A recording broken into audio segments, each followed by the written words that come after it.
I want to go right now to Brooke Shafer, our correspondent, who's standing by live just outside of Morro Lake State Park, where Charlotte disappeared from. Brooke, I can see the smile on your face, and I know that when we do these stories, I usually throw to a reporter who is not smiling like you, but I feel it's in the air, not just where those people were clapping, probably outside of her home as well, and right where you are too. Yeah, what a relief, Ashleigh. I mean, you're right. This is a remarkable ending to this story, an ending that unfortunately, we don't typically get to report on. This is a good news ending. And, you know, I want to point out the timing of all of this. You're looking right now. That's Charlotte's family members. They were out here at the state park. They were helping the search teams trying to find her. They were reaching, like you said, that critical 48-hour mark when we got the news that they found Charlotte not only alive, but in good health, in good spirits. But yeah, that 48-hour mark, we were really getting so close to it. And I think a lot of people out here, the family, friends, I think the media out here reporting, we were all kind of watching the clock.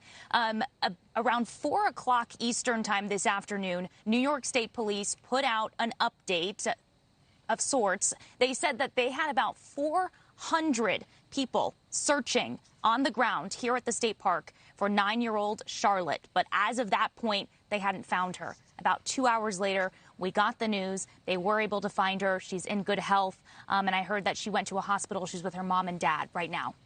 The mom and dad have gone to the hospital to reunite with her. You know, Brooke, when the police say that she's in good health, sure, she's alive, maybe on the outside, but there is something we are going to learn in the hours that are leading up to the release, the official release of the suspect's name. I can say this, that the Albany Times-Union has been doing some reporting, originally releasing that a 51-year-old man, history of sexual abuse, that he was arrested, then taking down the sexual abuse history out of that report and saying instead, a 46-year-old man. I'm not going to release the name because there seems to be a lot of confusion, and until the police are official with who it is they've arrested and what he is going to be charged with and what his background actually is, one can only pray that those last 37 hours that this little girl has been in his clutches will release her hopefully as unscathed as possible. One other question I have for you, Brooke, and I don't know if you have any sources on this, but the Albany Times-Union also said that the house where they raided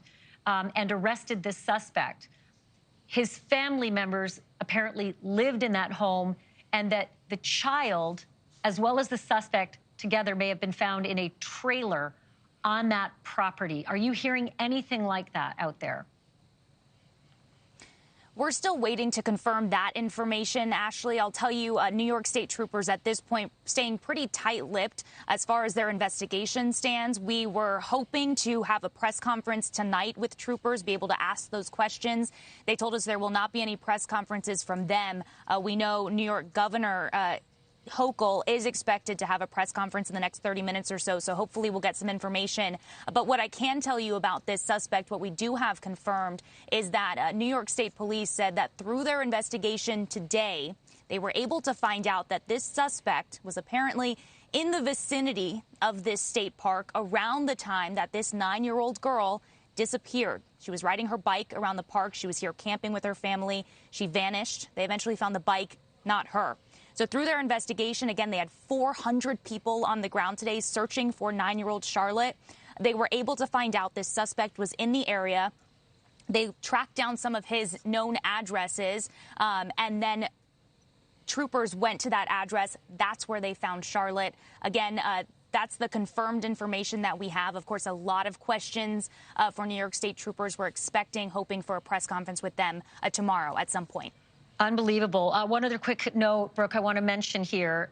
If the report turns out to be true that there was a ransom note found at Charlotte Sena's home, and yet she was taken while riding her bike on a family camping trip at Morro Lake Park behind you, that means that this suspect may have dropped that note at the home and driven 17 miles to where that family was actually located. So there's a story that's going to come out there. Brooke, chase that if you can, and stand by. Yeah. We're going to come back to you when you hear more information. Thank you for watching. Go to newsnationnow.com to find NewsNation on your television provider. And don't forget to click the red subscribe button below to get more of NewsNation's fact-driven, unbiased coverage.